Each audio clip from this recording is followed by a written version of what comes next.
Hello my dear friends, welcome back to my YouTube channel A for achievement stability.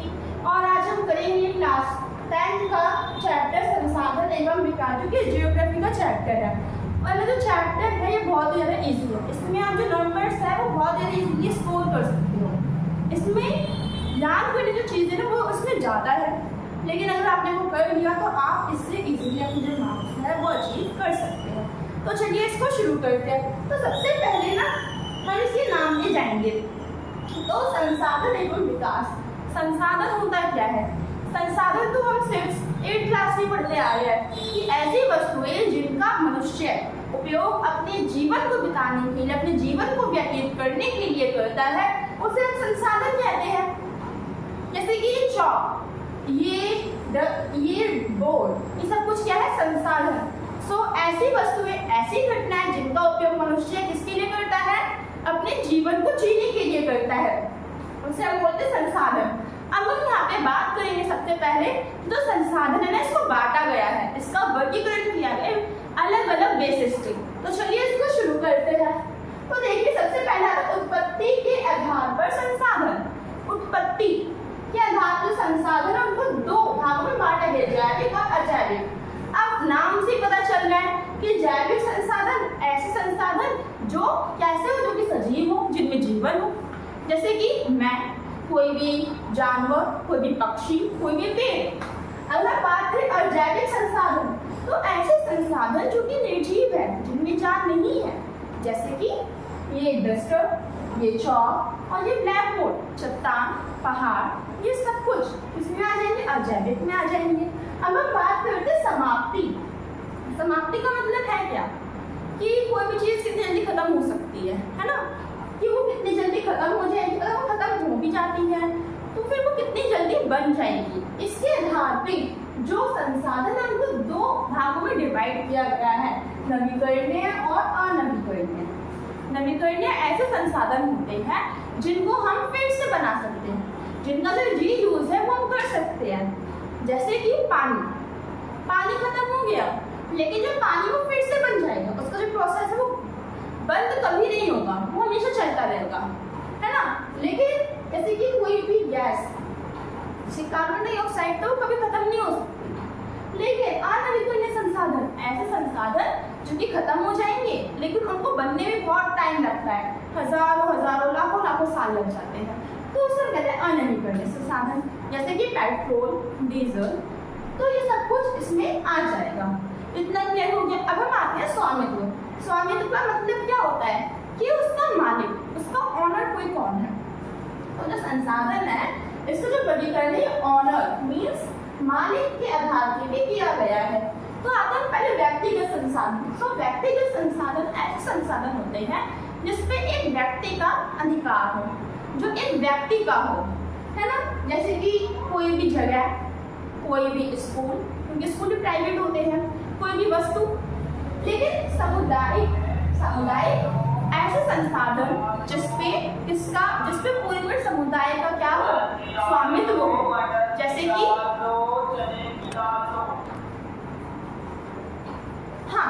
तो अब इसका जो example है सामुदायिक का, जिसमें समुदाय का क्या हो, अधिकार हो, स्वामित्व हो। जैसे कोई भी पार्क, कोई भी सरकारी हॉस्पिटल, तो इसको हम बोलेंगे। अब आता है राष्ट्रीय संसाधन। अब ऐसे संसाधन जिसपे किसी देश का अधिकार हो, जिसपे संपूर्ण देश का अधिकार हो, उसे कहते हैं राष्ट्रीय संसाधन। जैसे कि राष्ट्रीय भूमि, कुछ ऐसी भूमि होती है जो गवर्नमेंट की होती है, जिनका यूज हम जो आम साधारण जो व्यक्ति को नहीं कर सकते, ऐसे खनिज।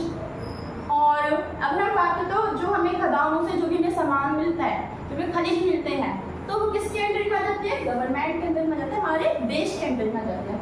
अंतरराष्ट्रीय संसाधन मतलब ये ऐसे संसाधन जिसपे पूरे के पूरे विश्व का अधिकार हो। अगर हम बात करें किसकी, कि राष्ट्रीय संसाधन, जैसे कि हमारे जो इंडिया है उसके नीचे दक्षिण साइड में हिंद महासागर है, तो इसका मतलब ये थोड़ी कि जो इंडिया है उसका पूरे महासागर पर अधिकार नहीं होगा, नहीं, ये गलत है। जो इंडिया है उसका महासागर के बस कुछ दूरी तक ये अधिकार हो सकता है, बाकी का जो अधिकार है वो इस अंतरराष्ट्रीय संगठन का होगा। ऐसे संगठन जिसका जो उपयोग है वो पूरे के पूरे देश या फिर सॉरी पूरे के पूरे विश्व के देशों द्वारा किया जाता है, उसे हम बोलते हैं अंतरराष्ट्रीय संसाधन। अब हम बात करेंगे विकास के आधार पे। तो देखिए यहाँ पे विकास के आधार पे जो संसाधन है उनको 4 भागों में डिवाइड किया गया है, संभावित, विकसित, भंडार और संचित। बहुत इजी है। सबसे पहले हम बात करेंगे संभावित, ऐसे संसाधन जिनका उपयोग अभी तक नहीं किया गया है उन्हें हम कहते हैं संभावित संसाधन। विकसित संसाधन, ऐसे संसाधन जिनका उपयोग किया गया है और उनके उपयोग के लिए हमारे पास तकनीक है जिनका हमें उपयोग करेंगे उसे हम कहते हैं विकसित। भंडारित, ऐसे संसाधन जो हमारे पास बहुत बड़ी मात्रा में है, हमारे पास स्टोर करके रखे हुए हैं, लेकिन दिक्कत ये है कि हमारे पास उसको यूज करने की तकनीक नहीं है, तो उसको हम क्या बोलेंगे भंडार, जिसमें हमारे पास तकनीक नहीं होती है।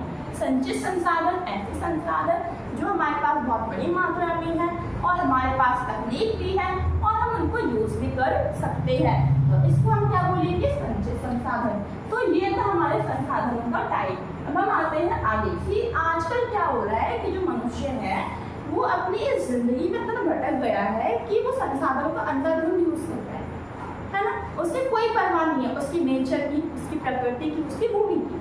जिस कारण क्या हो रहा है, जो संसाधन है वो कम हो रहे हैं और इतने कम हो जाएंगे कि आगे आने वाली जो जनरेशन है वो इसका यूज नहीं कर पाएगी। तो उसमें जो गलती है वो वर्तमान जो जनरेशन है उसकी है। तो सबसे पहले बात करते हैं सतत विकास। सतत विकास का मतलब ये है कि वर्तमान और भविष्य, प्रेजेंट और फ्यूचर की संसाधनों की आवश्यकता को पूरा करने के लिए कुछ दिशा निर्देश का यूज करना, जिससे वो हम भी यूज कर सके और हमारी आने वाली जो जनरेशन है वो भी इसका यूज कर सके। इसको हम संसाधन विकास के नाम से भी जानते हैं। अब यहाँ पे आता है कि संसाधन नियोजन।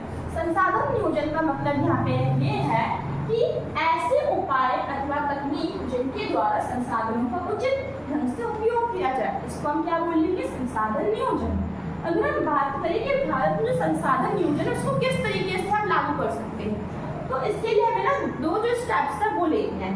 सबसे पहले तो हमें सूची बनानी है। सूची किस चीज़ की, कि हमारे पास कितने राज्य हैं, कितने क्षेत्र हैं और हमारे पास कितने खनिज हैं।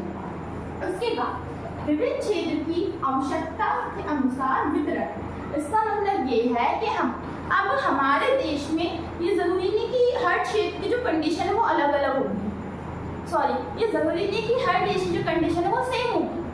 हर देश की जो कंडीशन है वो अलग अलग है, तो उनकी जरूरतों के हिसाब से उन्हें संसाधन दे देना। तो इस तरीके से भारत में संसाधन नियोजन किया जाता है। अब हम बात करते हैं कि भू संसाधन है। भू संसाधन का मतलब जब हम अपनी भूमि का उपयोग करते हैं, अपनी धरती का यूज करते हैं, उसको हम कहते हैं भू संसाधन। आप देखो कि आप जो भी काम करते हो वो आप धरती पे ही करते हो, इस भू पे ही करते हो, तो उसका बोलेंगे क्या भू संसाधन। अब पृथ्वी, अब अगर हम बात करें कि जो पर्वत जो भू संसाधन है वो हमारे पास 30% है, पठार भू संसाधन 27% है और मैदान भू संसाधन हमारे पास 43% है। इससे आपके एमसीक्यू जो क्वेश्चंस हैं वो बनते हैं। सो आई होप कि आपको इतना क्लियर हो गया होगा। अब हम आते हैं आगे।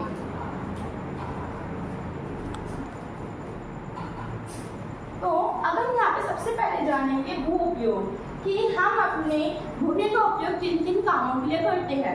आप तो इसको सोच के भी लिख सकते हो, जैसे कि वन के लिए भूमि का उपयोग किया जाता है, बंजर भूमि भी होती है और इन बंजर भूमियों पर हम अक्सर घर बना लेते हैं, हम अक्सर कई फैक्ट्रियाँ खोल लेते हैं और कृषि के लिए भी इससे यूज होता है। बात है कि पर्वतीय भूमि क्या होती है, इससे आपके एमसीक्यू क्वेश्चंस आते हैं और आपके 2 नंबर वाले जो मार्क्स के जो क्वेश्चंस हैं वो भी आते हैं। सो पर्वतीय भूमि का मतलब है कि एक ऐसी भूमि जिसमें 1 से 5 वर्ष तक या फिर कई वर्षों तक कोई खेती ना की जाना, इसको हम कहते हैं पर्वतीय भूमि। अब आता है शुद्ध बोया गया क्षेत्र। शुद्ध बोया गया क्षेत्र का मतलब ये है कि ऐसी भूमि जिसपे कृषि की जाए और 1 से ज़्यादा बार की जाए, और आप इसमें अपने भी यूज ले सकते हैं, जैसे पानी के लिए, जीवन निर्वाह के लिए हम किसका यूज करेंगे, भूमि का उपयोग करेंगे। अब आता है कि भू निम्नीकरण और भू संरक्षण। भू निम्नीकरण का यहाँ पे मतलब ये है कि जो हमारे पास जो धरती है आजकल उसकी जो गुणवत्ता है वो कम होते जा रही है। आजकल उसमें जो खेती वो इजीली नहीं हो पा रही है ना। तो भू निम्नीकरण हो रहा है।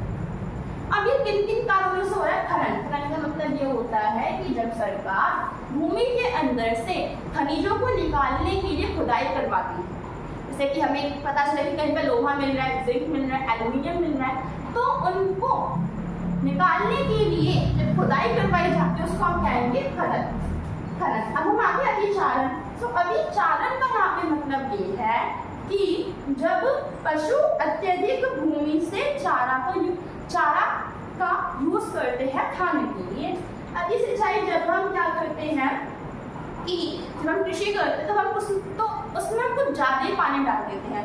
ज़्यादा पानी डालेंगे तो जो मिट्टी है वो बह जाएगी, और मिट्टी बहेगी तो क्या हो जाएगा? भू निम्नीकरण हो जाएगा। फिर अगर प्रदूषण आजकल इतना ज़्यादा हो रहा है तो भू निम्नीकरण तो होगा ही होगा। और वन उन्मूलन। हम आजकल इतने ज़्यादा पेड़ों की कटाई करते जा रहे हैं, बहुत बड़ी संख्या पे पेड़ों की कटाई कर रहे हैं, जिस कारण भू निम्नीकरण हो रहा है, और इसको हम वन उन्मूलन भी कहते हैं। अब आता है कि भू संरक्षण, है ना, कि अब हम भू संरक्षण किस तरीके से करें। तो बहुत ईजी है, ये जो आपने पॉइंट्स भी पढ़े ना भू निम्नीकरण के, इसको यहाँ पे अपोजिट करके लिख दीजिए। ऐसे ही खनन को रोककर हम भू संरक्षण कर सकते हैं, अतिचारण को रोककर, अति सिंचाई को रोककर, प्रदूषण को रोककर और वन रोपण करके। सो इतना क्लियर हो गया। अब हम यहाँ पे देखेंगे कि 1992 में ब्राजील के रियो डी जेनेरियो शहर में एक सम्मेलन हुआ, जिनको हम 3 नाम से जानते हैं: गोलमेज सम्मेलन, पृथ्वी सम्मेलन और रियो डी जेनेरियो सम्मेलन। ये जो सम्मेलन है ये इसलिए किया गया था क्योंकि क्या हुआ कि उस टाइम पे बहुत ही ज़्यादा प्रदूषण हो रहा था, पर्यावरण को नुकसान पहुंच रहा था। तो उन सबको सही करने के लिए इसमें बहुत सारे देश आए और उन देशों ने मिलकर ये सम्मेलन करा। इसको पृथ्वी सम्मेलन इसलिए कहा जाता है क्योंकि यहाँ पे 100 से भी अधिक जो देश है वो आए थे। इस जो पर्यावरण की जो चिंता है ना, जो समस्या है, उस पर सोच विचार करना है। और यहाँ पे इन लोगों ने एजेंडा 21 पारित किया था। एजेंडा जो 21 है बहुत इंपॉर्टेंट टॉपिक आ जाता है। एजेंडा 21 क्या है? तो अभी तो मैंने आपको बताया कि भाई ब्राजील के शहर में एक सम्मेलन हुआ था जिसमें एजेंडा 21 पारित किया गया था। एजेंडा 21 जो है वो कुछ ऐसे नियम है, कुछ ऐसे निर्देश है जिसका यूज हर देश अपने यहाँ की जो पर्यावरण जो समस्या है उसको सॉल्व करने के लिए करेंगे। तो इसी को हम कहते हैं एजेंडा 21। सीधे से सीधे जो लैंग्वेज है वो आता है दिशा निर्देश देना पर्यावरण में सुधार के लिए। तो इतना क्लियर हो गया। अब